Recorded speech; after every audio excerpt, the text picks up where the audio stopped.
Well, I'm in Fall River this overcast day, standing under what looks to be some kind of a fruit tree. Maybe it's a pear, since as you can see we are at 2nd Street. It's a very busy street too, and I thought we might take a look today using Len Rubello's book, Lizzie Borden Past and Present, what was here in 1892 and how it's changed today. If you don't have Len's book, you can still find copies available, and it needs to be on everybody's bookshelf if you're interested in studying the Borden case. So right in front of me, 2nd Street, in 1892, that building right across the street in front of me would have been the Boston Express depot. And this would have been a fence where Bridget and Mary Doolin, the Kelly maid, spent that morning chit-chatting while Mrs. Borden was being murdered upstairs. What time exactly, we're not sure. Now we're looking at the Bristol Superior Courthouse. When I began work here in 1998, there was a bus station. You can see right through the fence to South Main Street. It was very, very close to Andrew Borden's empire.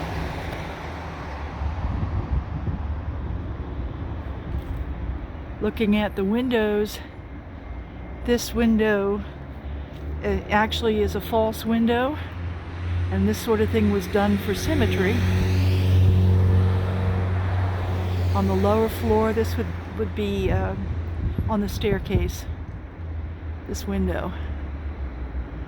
And there's the window above, which you actually can see from the staircase coming down the stairs. Most of the windows did have bars. I think there's one in the back that did not. And where I'm standing right now, it's kind of windy, so bear with me here. If we pan down, you'll see in this area there was a climbing rose. And I believe I read somewhere in the newspaper that it was a red rose.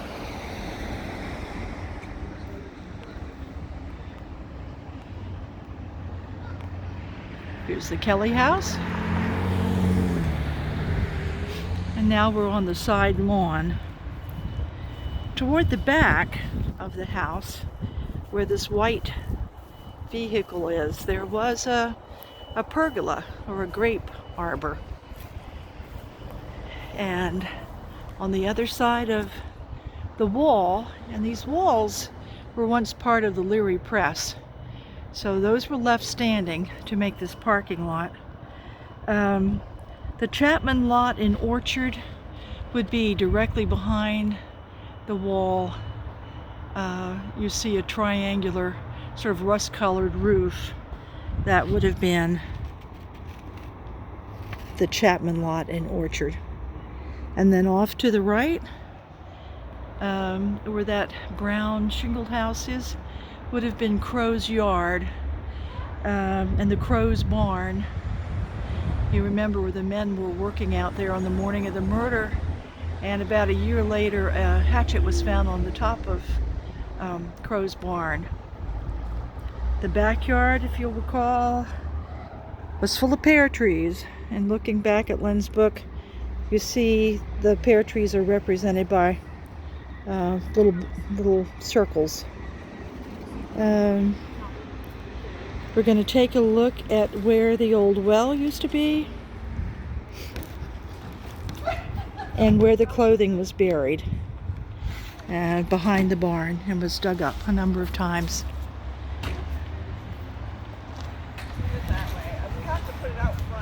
Okay, we have some guests coming out here, and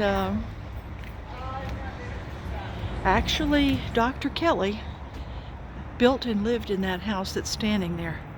That was the second home, so you can see he didn't move very far from this house to back on 3rd Street. After he died, Mrs. Kelly moved down to Wiedemo Street in the north end. This area here, remember the barn would have been about 10 feet closer to the house, so the front of the barn would probably have been right about here. And this was the site of the old well where the shrubbery is today. Mrs. Churchill's house right there. And the driveway really has not changed width at all over the years. The side door, the back entrance, that was checked to make sure it was locked. And to get to the spot where the clothing was buried, I think we'd have to approach it from 3rd Street because everything's sort of closed off.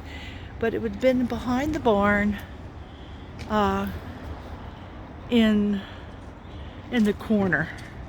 Let's see if we can see it on, yes, buried clothing. It's represented by a circle. So that kind of gives you a little bit of an idea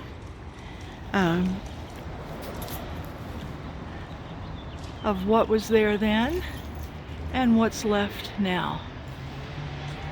We'll be going live tonight, and I hope you'll join us a little later. I'll post the time when we have a look in the cellar.